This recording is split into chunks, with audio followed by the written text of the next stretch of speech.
اللہم صلی علی محمد و علی آل محمد وبارک وسلم۔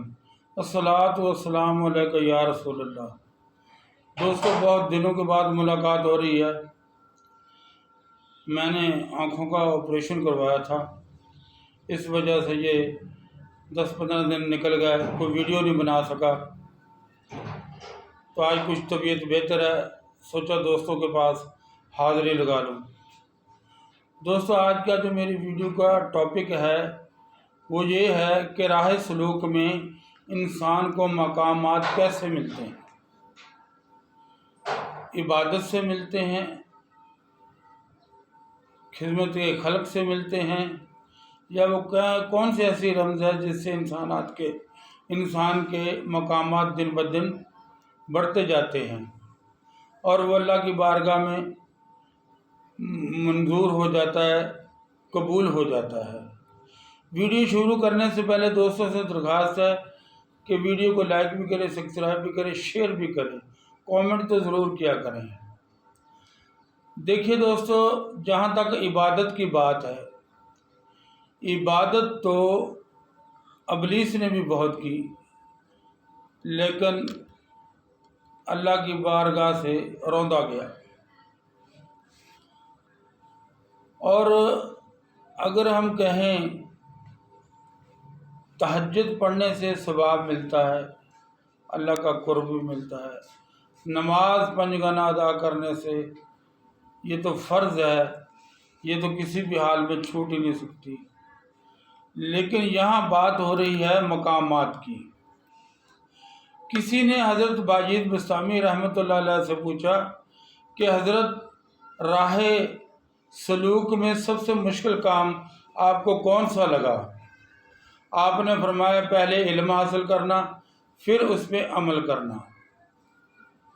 اور پھر اللہ تبارک تعالیٰ بھی قرآن کریم میں ارشاد فرماتا ہے کہ میں نے ہر ایک علم والے کے اوپر ایک علم والا رکھا ہوا ہے۔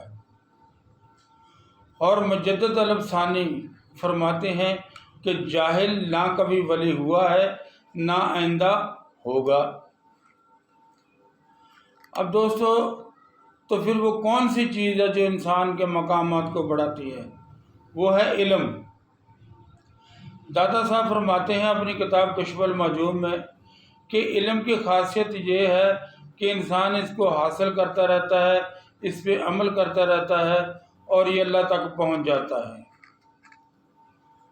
تو جاہل آدمی تو اس فیلڈ میں آنے کا سوچے بھی نہ۔ ہاں، جس کو اللہ چن لے پھر اس کو وہ جاہل رہنے نہیں دیتا۔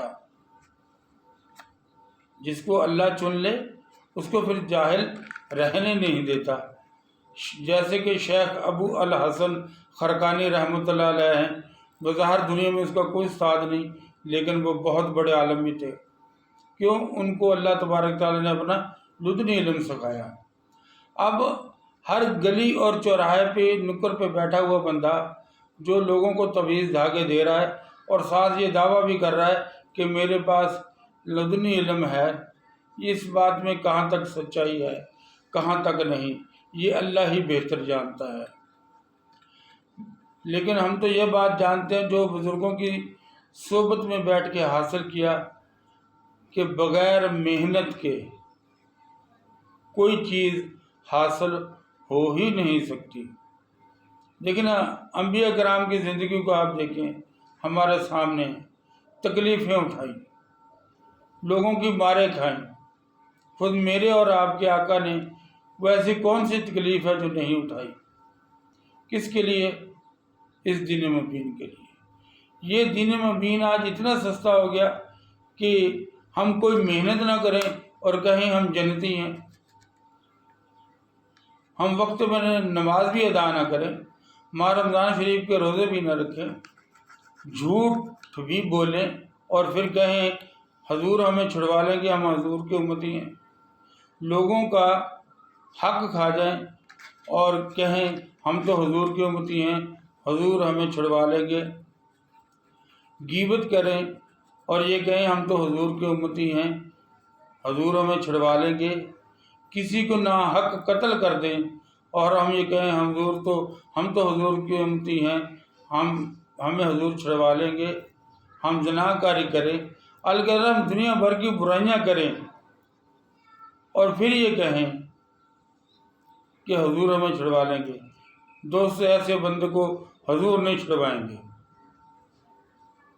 جب تک کہ وہ صدقے دل سے اپنے گناہوں سے توبہ نہ کرے، جن کا حق کھایا ان کو ان کا حق نہ لوٹائے، اور جن سے زیادتی کی ان سے معافی نہ مانگے۔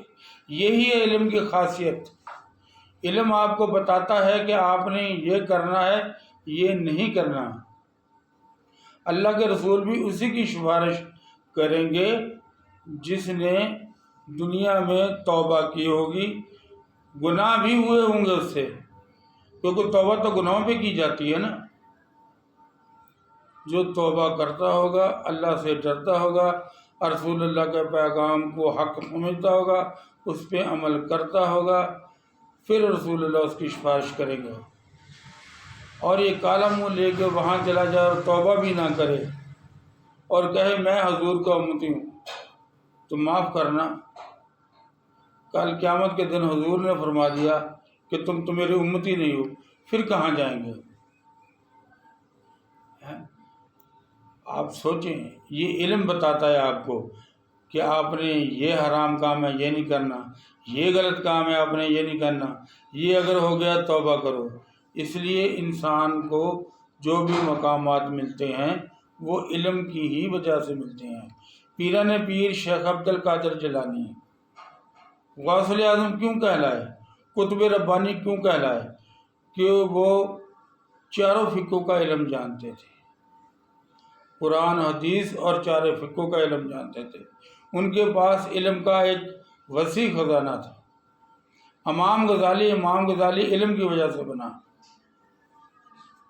حضرت خواجہ معین الدین چشتی اجمیری علم کی وجہ سے۔